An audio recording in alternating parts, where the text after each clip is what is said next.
Y la última vez que estuvimos leyendo este pasaje de Hechos 4, estábamos viendo que Pedro y Juan, después de haber sanado a un cojo de nacimiento, han estado lidiando, primero predican el evangelio, la gente se empieza a acercar, pero como están ahí en la zona del templo, entonces llama la atención de los líderes religiosos, vienen, se molestan, porque ellos tienen otros intereses dentro de las razones por las que ellos son líderes religiosos, y lo que está predicando Pedro y Juan les afecta a ellos, por lo cual les dicen, primero los arrestan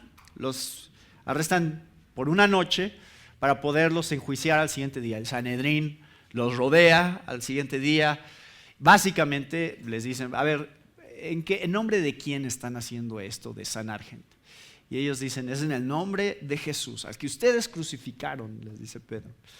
Y los líderes lo sacan, van, hacen una pequeña junta privada, dicen, ¿qué hacemos? No podemos hacer nada porque la gente está contenta, no los podemos arrestar por sanar gente, eso no es ningún delito en realidad. Y entonces no encuentran por dónde realmente acusarlos. Así que lo mejor que pueden hacer, lo mejor que se les ocurre es, vamos a amenazarlos, vamos a decirles, ya no prediquen a Dios, a Jesús específicamente, no prediquen a Jesús. Y los amenazan, los tratan de intimidar, porque estas son personas con poder e influencia en el pueblo e inclusive con el gobierno. Entonces ellos tratan por su posición de intimidarlos. Sabemos sobre eso en México, ¿no? Sobre ese tipo de situaciones donde una persona que tiene una cierta posición o un cierto nivel puede tratar de salirse con las suyas e intimidar a otros que estén haciendo algo que no les convenga. ¿Qué sigue? Pues los dejan ir. Ahí nos quedamos la semana pasada.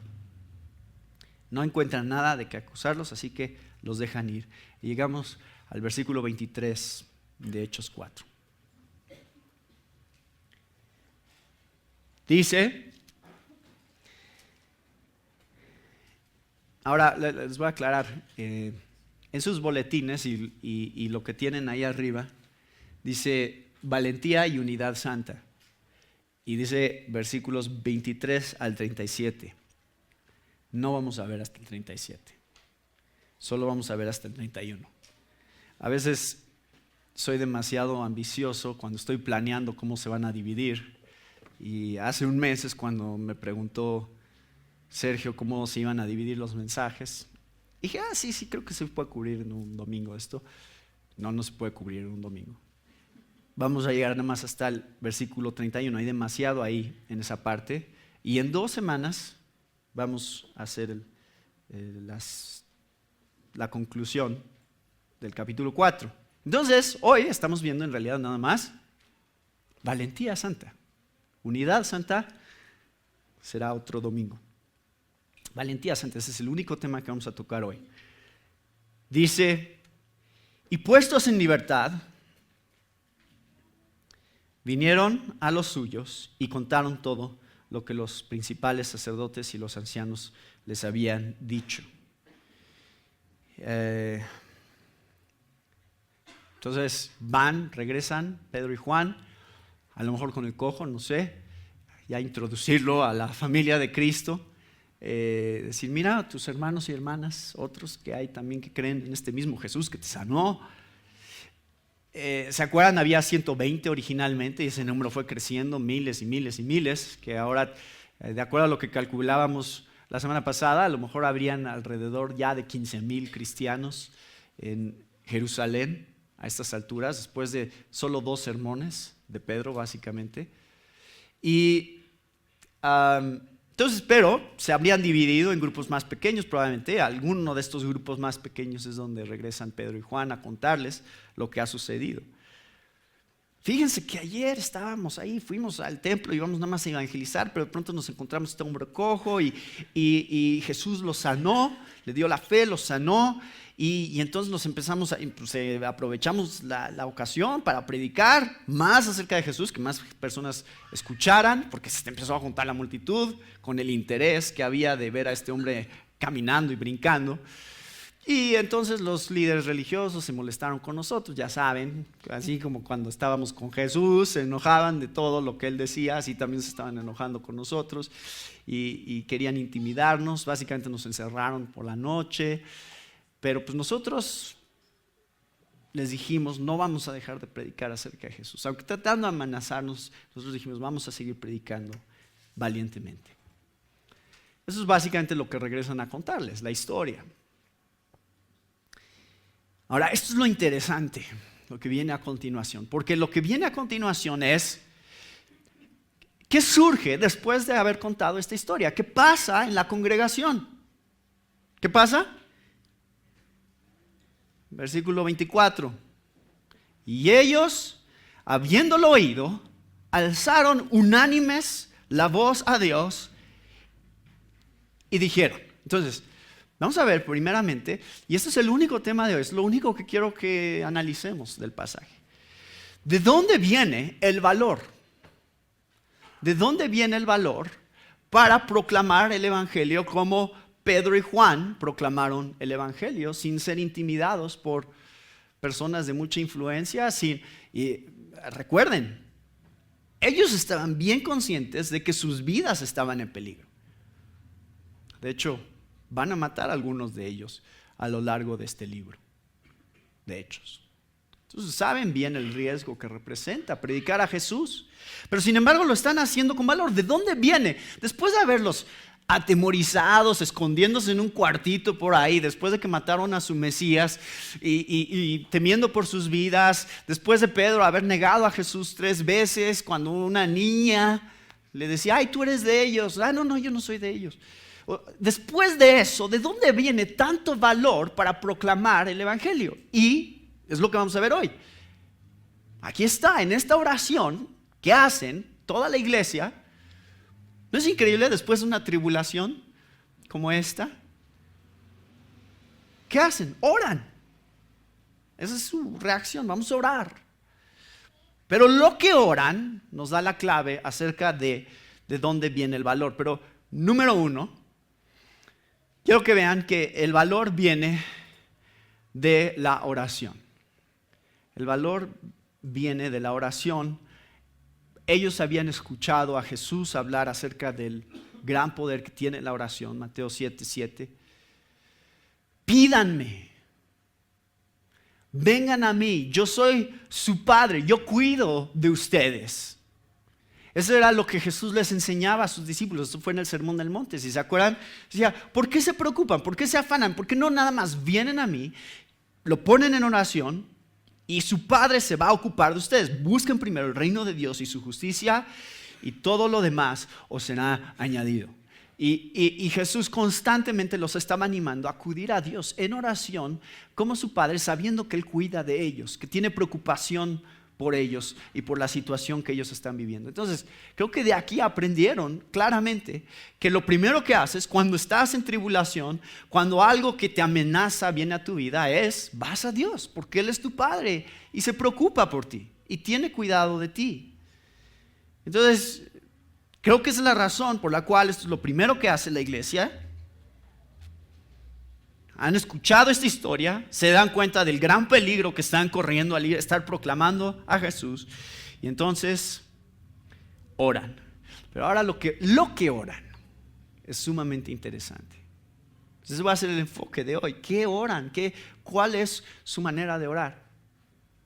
Gracias, Señor, porque no nos pasó nada y que no nos vaya a pasar nada.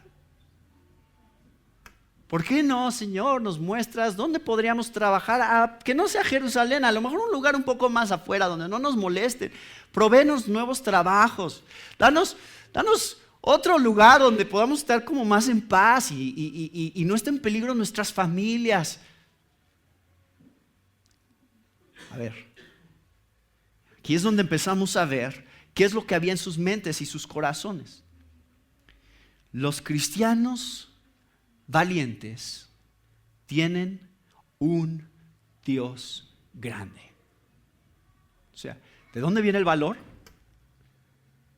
De un Dios grande. Si tu Dios es chiquito, vas a tener miedo. Entre más grande sea tu Dios, más valor vas a tener para hacer su voluntad. Ellos tienen una perspectiva acerca de su Dios. Entonces, ¿tienes miedo? Fueron a evangelizar ayer. ¿Cuántas veces nos da tanto miedo pensar en este concepto de salir y evangelizar y hablar con extraños? Y dices, híjole, ¿no? Y la única razón por la cual nos ponemos nerviosos, la única razón por la cual tememos es porque no nos damos cuenta de qué tan grande realmente es Dios. Esto está en la oración que hacen. Ellos dicen, y aquí es donde empieza este concepto: soberano Señor. Soberano Señor. Y en un momento vamos a ver qué significa esto de soberano Señor. Pero quiero que vean primeramente que el valor que ellos encuentran viene de la evidencia que los rodea. En realidad, ellos voltean a su alrededor. ¿Se acuerdan? Ellos conocen bien su Antiguo Testamento. ¿Y cómo empieza el Antiguo Testamento? ¿Cómo empieza? En el principio creó Dios los cielos y la tierra. O sea, ahí empiezan con su concepto de Dios. ¿Quién es este Dios? Dicen, tú eres el Dios que hiciste el cielo y la tierra, el mar y todo lo que en ellos hay. Génesis 1 en adelante. ¿Qué te dice la realidad que te rodea? ¿De dónde viene todo esto? ¿Por qué estás tú aquí? ¿Cuál es la explicación? O sea, puedes decir, unos alienígenas pusieron la semilla de la vida aquí hace unos cuantos millones de años y aquí estamos. Pero eso no es ningún consuelo para nada, ¿no? No hay nada ahí que te sostenga, no hay ningún fundamento real. Si esto es tu creencia, es solamente una teoría, pero es completamente separada de las decisiones y de las cosas que hagas día a día, realmente. Pero si este Dios es un Dios personal, si es el Dios de la Biblia, si está actuando a través de la historia, haciendo cosas que están mostrando, o sea, donde Dios está queriendo mostrar a nosotros, y especialmente en Jesús, y de ahí viene todo lo que vemos, entonces sí hay verdadera esperanza. Entonces la evidencia es, Dios es grande. ¿Por qué es grande? Pues porque todo lo que nos rodea es bastante grande. O sea, no somos tan grandotes nosotros como creemos.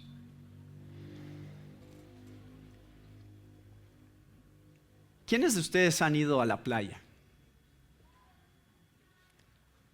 Yo sé que no todos han ido a la playa, pero es muy divertido ir a la playa. Es probablemente mi lugar favorito para vacacionar. ¿Alguna vez se han preguntado, están ahí parados en la playa, alguna vez se han preguntado cuántos granos de arena hay? ¿Se lo han preguntado? No son los únicos. Los científicos han hecho esa pregunta. Muchos científicos decían, ¿cuántos granos de arena habrá en este planeta? Entonces empiezan a hacer sus cálculos y dicen, a ver, hay tantas playas, tienen tantos kilómetros, y pues están los desiertos que también están llenos de arena, y empiezan a calcular cuántos granos de arena hay en una área muy reducida y empiezan a multiplicar esas áreas para darse cuenta, más o menos tener una idea, un panorama un poquito de cuántos granos de arena hay. ¿Saben cuántos han calculado? Eso es un cálculo matemático. Más o menos 7 quintillones, si han escuchado esa cantidad, 500 cuadrillones de granos. Obviamente nunca han escuchado esas palabras, normalmente no las usamos para nada, no, para ninguna expresión. Básicamente es un 7 con 18 ceros. Ese es el número, 18 ceros. ¿Cómo lo dices? Bueno, es como les acabo de decir. 7 quintillones, 500 cuadrillones. Ese es el número. Bueno, cuando empezaron a pensar en eso, dijeron, a ver, hay tantos granos de arena en nuestro planeta, ¿habrá más granos de arena o más estrellas en el espacio? Empezaron a tratar de deducir, hacer esa comparación. Y conforme ha avanzado la tecnología y los telescopios y todo eso, hemos podido ver más y más lejos y tener una idea más o menos de cuántas estrellas. Obviamente, cuando ustedes ven en la noche, no están viendo en realidad todas las estrellas que hay, no las pueden ver con sus ojos, pero si ustedes tuvieran un telescopio como Hubble, podrían ver mucho más lejos y se darían cuenta de cuántas estrellas realmente hay en el universo y que han descubierto los científicos, y hacen también un cálculo de eso. ¿Saben cuántas estrellas hay en el universo?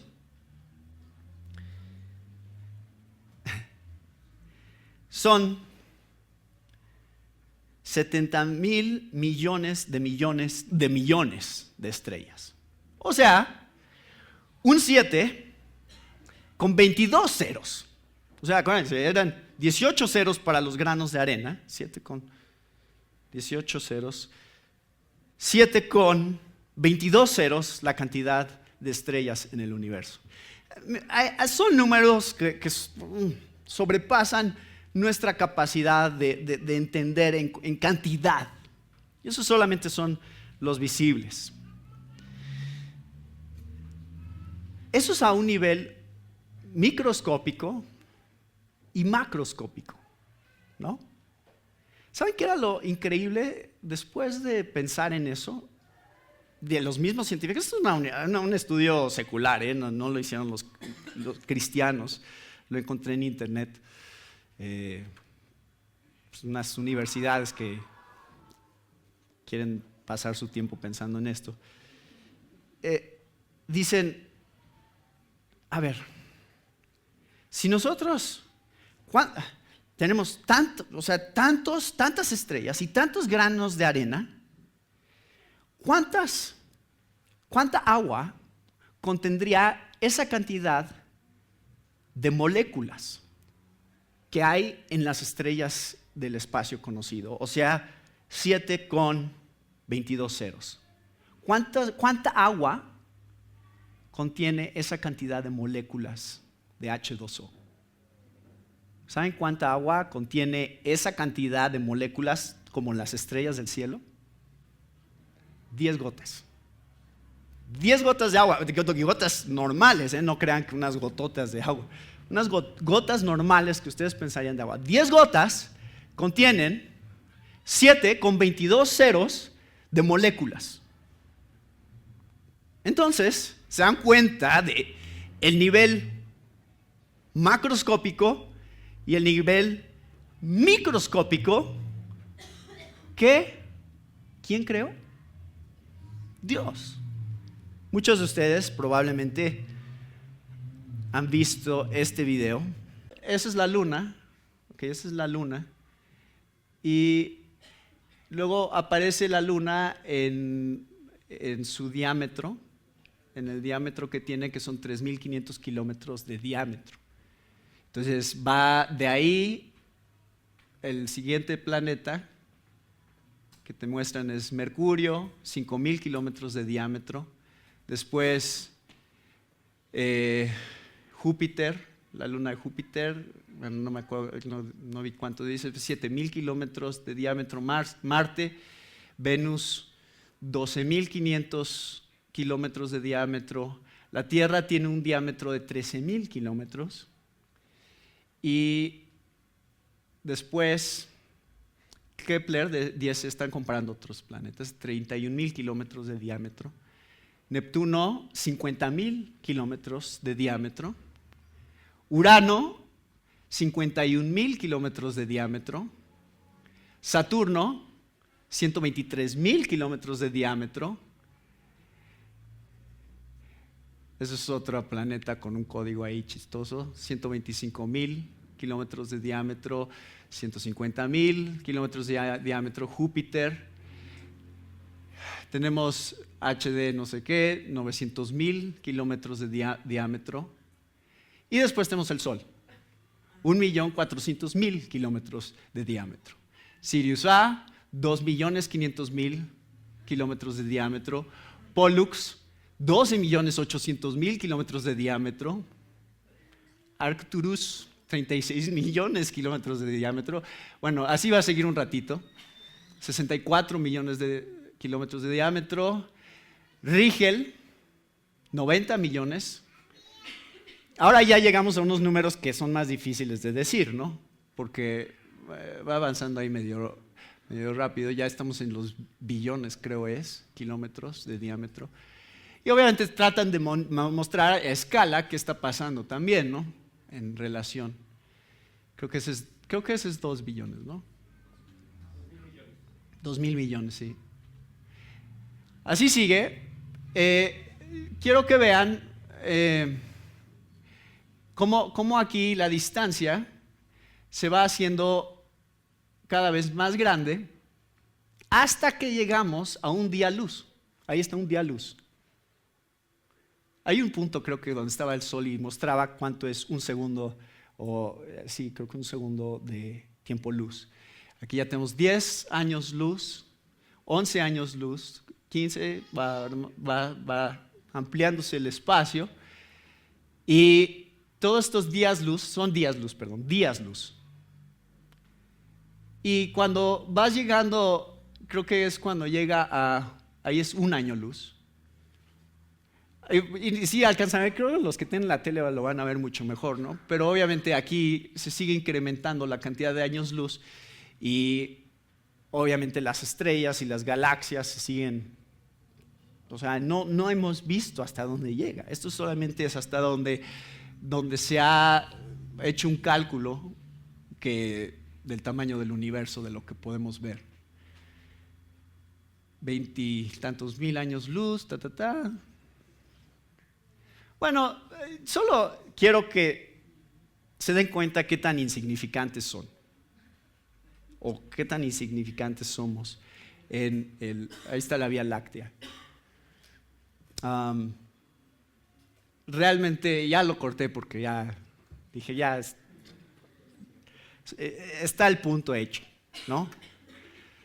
Lo que para nosotros es grande, lo que para nosotros son dimensiones grandes, cuando estamos contemplándonos a nosotros mismos y cuando estamos contemplando lo que nos rodea. Obviamente los primeros cristianos, Pedro y Juan, no sabían esto.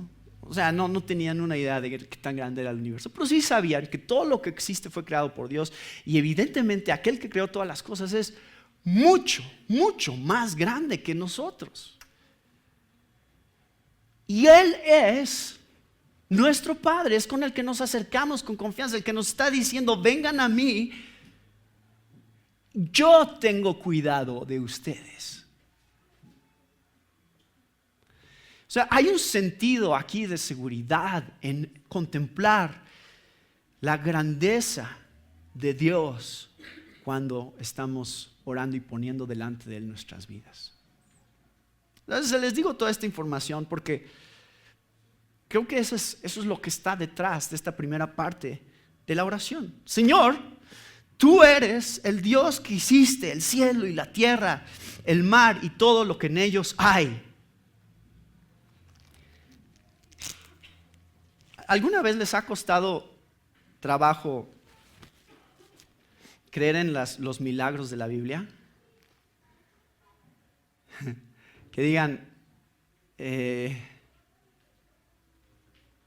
ay, eso del nacimiento virginal, ¿cómo? ¿No?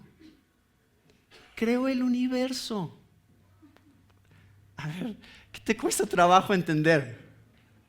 Eso de convertir el agua en vino, ¿cómo está eso?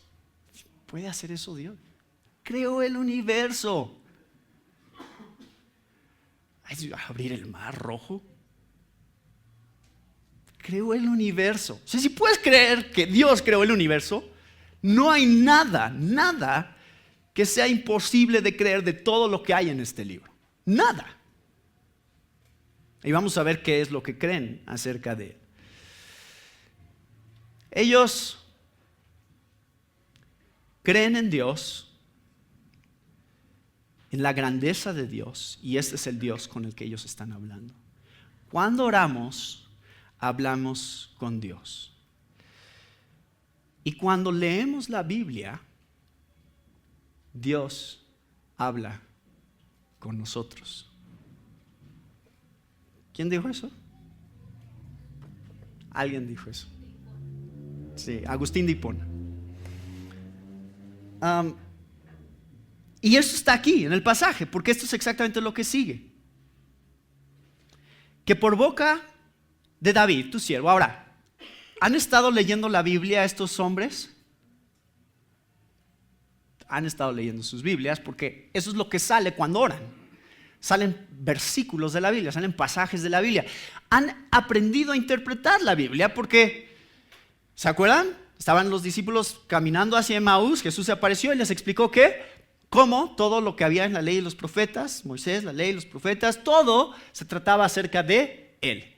Entonces ya han aprendido que todo lo que están leyendo en el Antiguo Testamento realmente está hablando de Jesús y están aplicándolo todo el tiempo. Desde que escogieron al reemplazo de Judas en el capítulo 1, ¿se acuerdan de eso? ¿De dónde sacó eso Pedro? Del Antiguo Testamento. Cuando pasa lo de Pentecostés, ¿cómo lo interpreta Pedro? Del Antiguo Testamento, del libro de Joel. Todo el tiempo están tomando pasajes y ya entendieron cómo funciona esto. Ya entendieron cómo, y eso es teología bíblica, cómo toda la Biblia se une con un mismo tema y con una sola narrativa que toda está apuntando hacia Jesús. Y entonces ven el Salmo 2, y eso es lo que citan, Salmo 2, donde David está hablando. Y quiero que vayan al Salmo 2. Para que vean no nada más lo que citan en esta oración, sino todo lo que dice este salmo. Entonces, ahora quiero que piensen, ya son 3 puntos los que quería mencionar hoy acerca de dónde viene nuestro valor. Viene de la oración, viene de la evidencia que nos rodea y viene de el estudio de la palabra.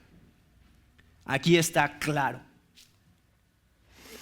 Dice, y esto es lo que citan estos primeros 2 versículos: ¿por qué se amotinan las gentes y los pueblos piensan cosas vanas? Se levantarán los reyes de la tierra y príncipes consultarán unidos contra Jehová y contra su ungido, diciendo: rompamos sus ligaduras y echemos de nosotros sus cuerdas. Ahora, esta independencia que quieren tener acerca de Dios es la gente, las naciones, toda la gente más poderosa del mundo diciendo: en realidad yo puedo ser mi propio Dios, yo no necesito a alguien que me diga qué hacer, yo puedo tomar mis propias decisiones, yo puedo ser independiente de la ley moral de Dios, yo no tengo que rendir cuentas a nadie y el día que yo muera yo sé que viví bien y eso es lo único que me importa. Si esa es tu manera de pensar, dice, estás viviendo una ilusión, es algo vano, estás pensando cosas vanas. Lo vimos en Eclesiastés. Aún más si quieres ir en contra de Dios. Si quieres ir en contra de Dios, que es el caso de estos líderes religiosos que acaban de amenazar a Pedro y a Juan, se van a decir: a ver, no hablen de Jesús, porque si no, se las van a ver con nosotros.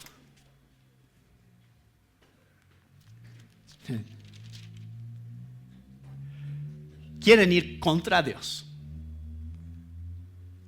¿Va a funcionar?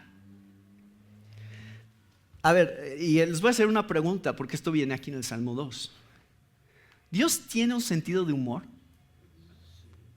¿Dios se ríe? Pero no hay muchos pasajes en la Biblia que nos hablen acerca de las cosas que hacen reír a Dios. Pero el Salmo 2 nos dice muy específicamente una de las cosas que sí hace reír a Dios. Y es justamente esto: que la gente se quiera oponer a Él. que la gente crea que puede hacer batalla contra Él, que puede estar en oposición. Dice, el que mora en los cielos se reirá. El Señor se burlará de ellos. ¿Quieren hacer reír a Dios? Traten de desafiarlo. Traten de decir, nosotros vamos a hacer lo que nosotros queramos. ¿Se acuerdan de la Torre de Babel? ¿Qué hicieron las personas en el tiempo de la Torre de Babel? Mira qué importantes somos. Mira nuestra tecnología, estamos todos unidos. Nosotros vamos a hacer una torre que llegará hasta el cielo y nosotros seremos nuestros propios dioses. Nosotros nos exaltaremos. No tenemos que rendirle cuentas a nadie. ¿Se acuerdan de esta cosita de los granos de arena en el mundo y todas las estrellas que hay en el universo? O sea, imagínense Dios viendo estas personitas allá abajo. ¿Alguna vez los han invadido unas hormigas en su casa? ¿Y qué hacen? ¿Se aterrorizan?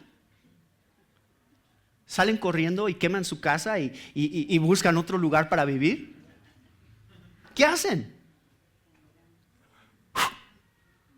¿No? Se soplan y ahí se van rodando las hormigas. Ay, ¿qué pasó? Luego, las pisan. Ahí se acabó. No hay gran amenaza. Esa analogía en realidad no se compara ni siquiera con cómo Dios nos ve a nosotros. Entonces, imagínense la risa que le da cuando están tratando de hacer su torrecita y la ve desde arriba y probablemente invita a los ángeles a ver, miren, ¿quieren reírse un rato? Vean lo que están haciendo. ¿Creen que puedan desafiarme? Miren, voy a hacer que cada quien hable en un idioma diferente y todo su plan se les va a venir abajo. Y eso hace. Yo cuando estaba leyendo esto de cómo se ríe Dios acerca de los que se enfrentan a Él, me estaba acordando precisamente de porque esto va a venir en un momento en la oración que hacen estos cristianos. Juan 19, ¿se acuerdan? Pilato está teniendo una conversación con Jesús y Pilato, que se siente muy importante, le dice a Jesús, ¿por qué no me hablas? ¿No sabes que yo tengo el poder para soltarte o para crucificarte? Ese es un buen momento para imaginarnos a Dios riendo en el cielo, viendo a Pilato. Ay, Pilato, si supieras en realidad lo que está pasando aquí, si entendieras qué tan limitado es tu poder. Y eso es exactamente lo que le contesta Jesús, ¿no es cierto? ¿No es lo que le dice Jesús? Tú no sabes de dónde viene tu autoridad. Tú no sabes que yo te la di. Que la única razón por la que estoy parado aquí delante de ti es porque Dios quiere que esté parado aquí delante de ti. Es la única razón. Habrá un juicio sobre ellos, eso es lo que viene en el versículo 5 y 6. Luego hablará a ellos en su furor y los turbará con su ira. Pero yo he puesto mi rey sobre Sión, mi santo monte. Yo publicaré el decreto. Jehová me ha dicho, mi hijo eres tú, yo te engendré hoy. Pídeme y te daré por herencia a las naciones y como posesión tuya los confines de la tierra. Los quebrantarás con vara de hierro, como vasija de alfarero los desmenuzarás. Ahora pues, oh reyes, sed prudentes, admitid amonestación. Jueces de la tierra, servid a Jehová con temor y alegraos con temblor. Honrad al Hijo. Acuérdense, todo esto está hablando de quién, de Jesús. Para que no se enoje y perezcáis en el camino, pues se inflama de pronto su ira. Bienaventurados todos los que en Él confían. Yo estoy seguro, Pedro y Juan y todas estas personas que están reuniendo han estado leyendo estos salmos y se han estado gozando en cómo se cumplieron en Jesús y cómo tienen que ver con sus propias vidas. Por eso pueden orar estas cosas. ¿Por qué se amotinan las gentes y los pueblos piensan cosas vanas? Se reunieron los reyes de la tierra y los príncipes se juntaron en uno contra el Señor y contra su Cristo. Ellos se opusieron a Jesús. Y aquí está su esperanza. Versículo 27. Dice, porque verdaderamente se unieron en esta ciudad contra tu santo Hijo Jesús, a quien ungiste, Herodes y Poncio Pilato con los gentiles y el pueblo de Israel. Para hacer, a ver, y aquí está la parte más interesante de esta oración. Versículo 28, para hacer cuanto tu mano y tu consejo habían antes determinado que sucediera. ¿Quién quiso que crucificaran a Jesús? Dios. Por eso sucedió. Y es la única razón por la que sucedió. Si Él no hubiera querido que sucediera, no hubiera podido suceder. No importa qué tanto lo hubiéramos querido crucificar, no hubiéramos podido. Dios quiso quebrantarle, como dicen Isaías. Ahora, esta parte, ¿se acuerdan del Padre Nuestro? Hasta este punto, lo único que han estado orando son descripciones de Dios. Santificado sea tu nombre. ¿Quién eres?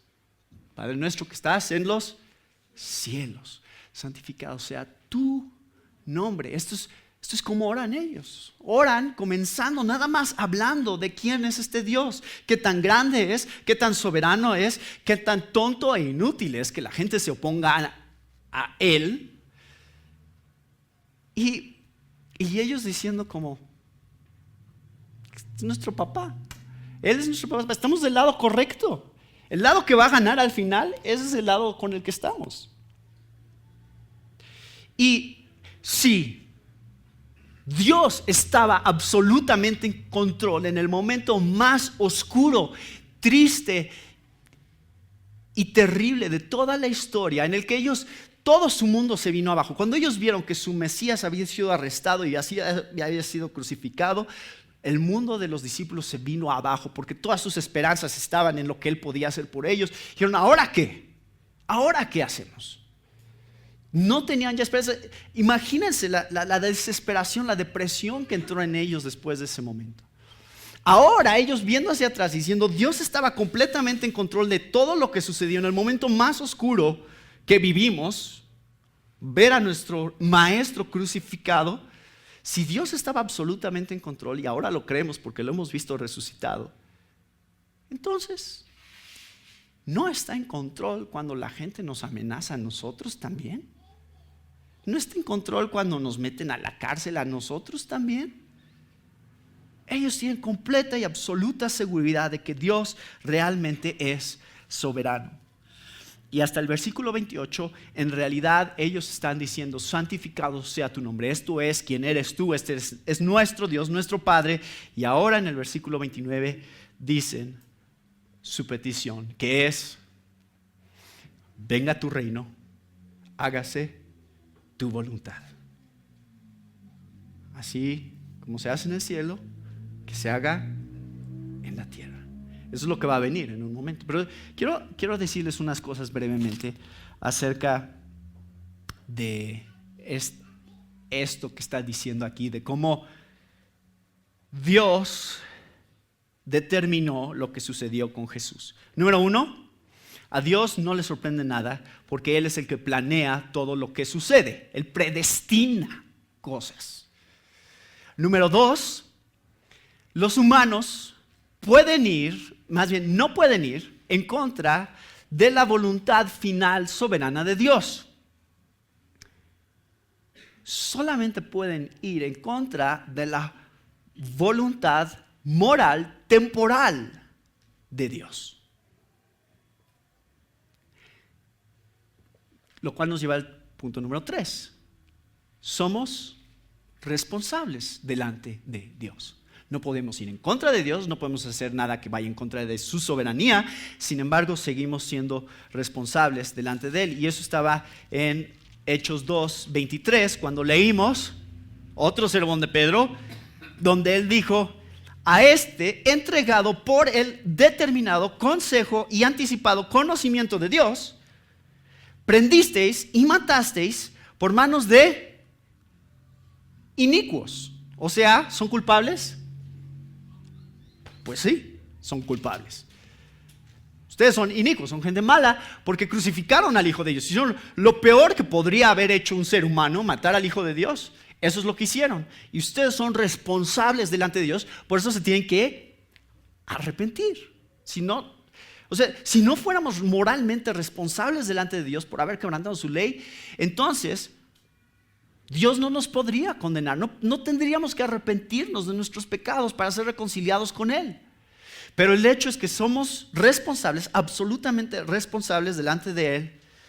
Y es por eso que están estas invitaciones. Arrepiéntanse, busquen en Él su única esperanza. Entonces estos 3 puntos son muy importantes que los vean.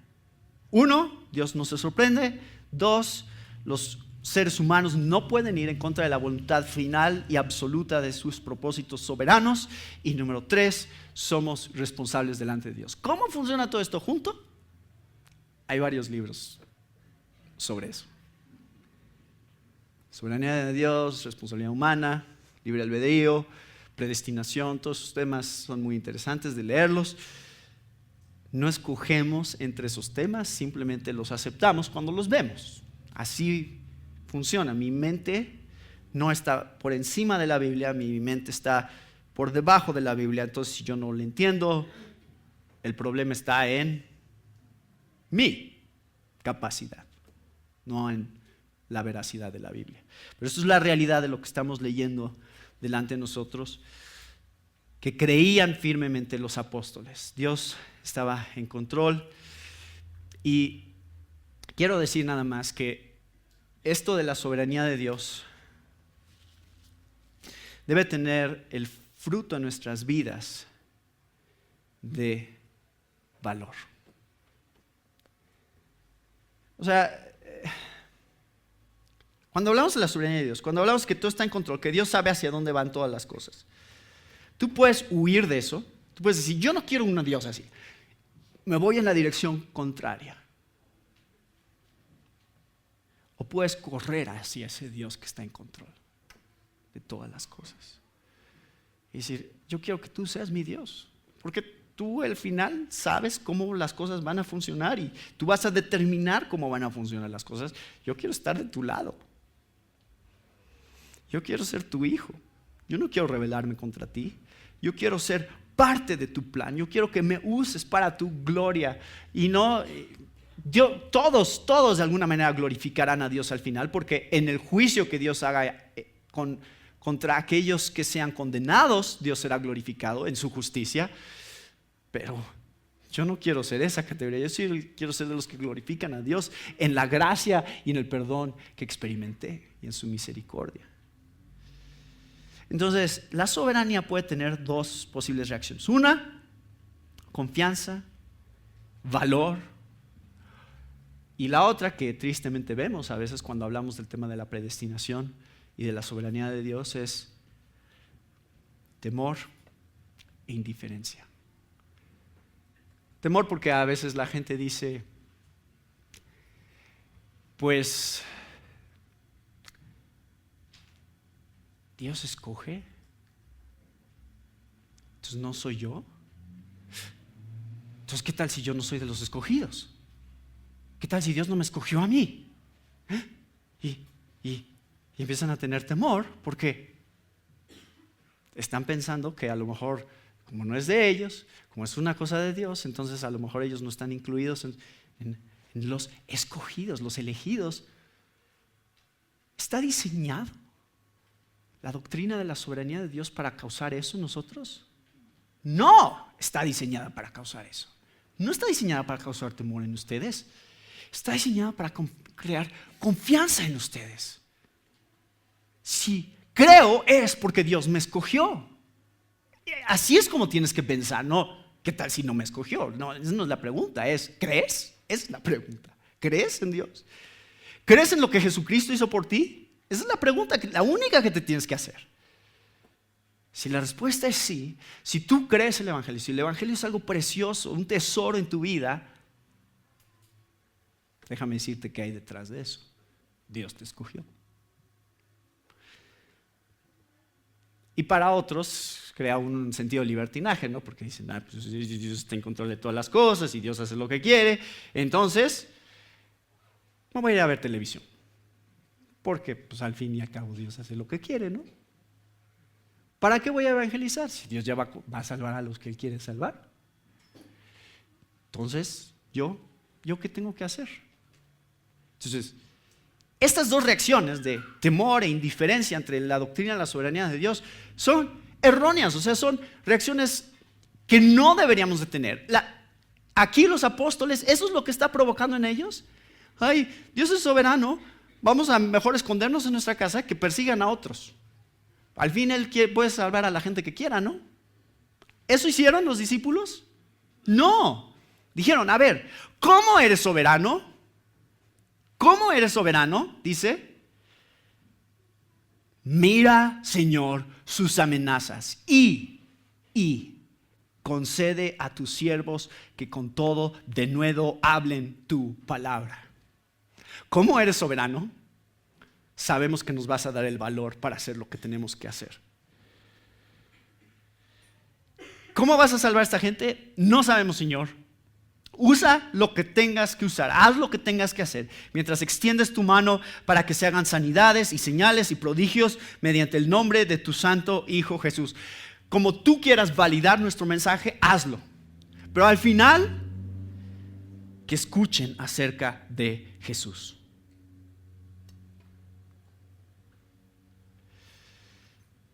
¿Ven de dónde sacaron valor? De ahí sacaron valor. De la oración, de las evidencias y del estudio de la palabra, entendiendo qué clase de Dios es el Dios que ellos tenían. La crucifixión fue el peor evento en la historia. La peor prueba que pudo haber pasado cualquier persona que estaba viendo lo que estaba sucediendo. El Hijo de Dios, ¿lo están matando? Si hay un momento en la historia en el cual parece que Dios estaba perdiendo el control de las cosas, era ese. Si quieren leer más sobre ese tema,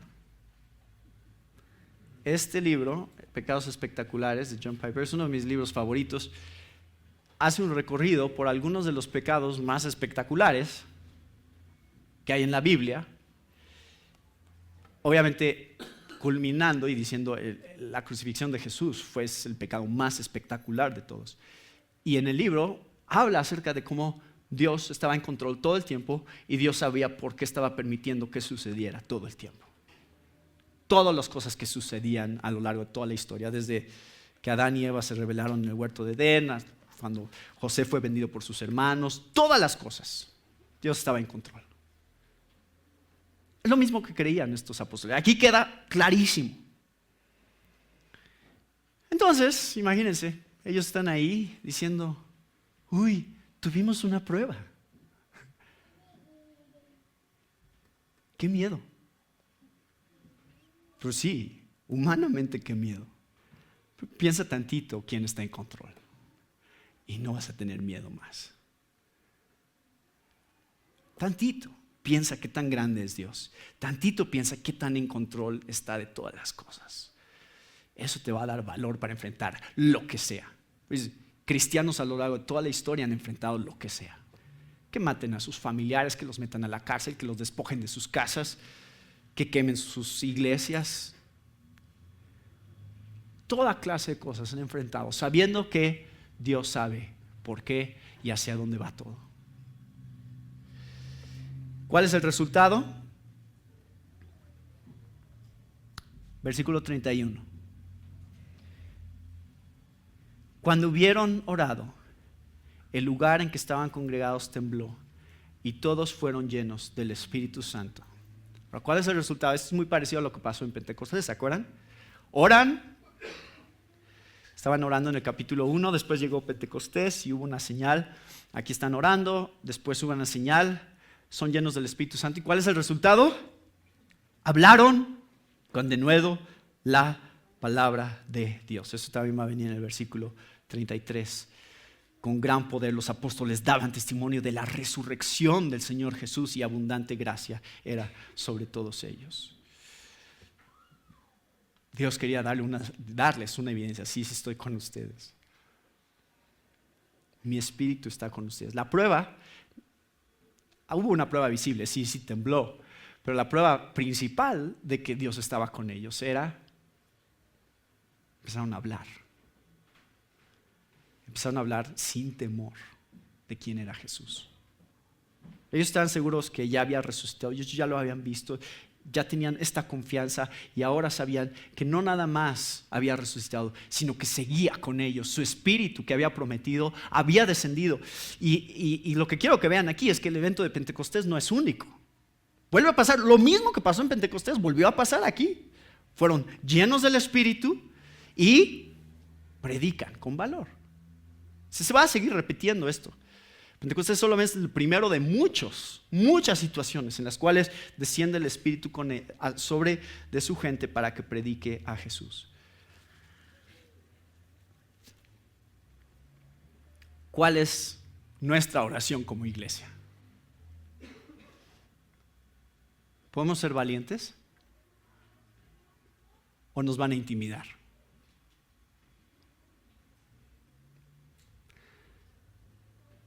Es lo más importante que podemos compartir. ¿Y qué puede hacerme el hombre? ¿Qué puede venir a mi vida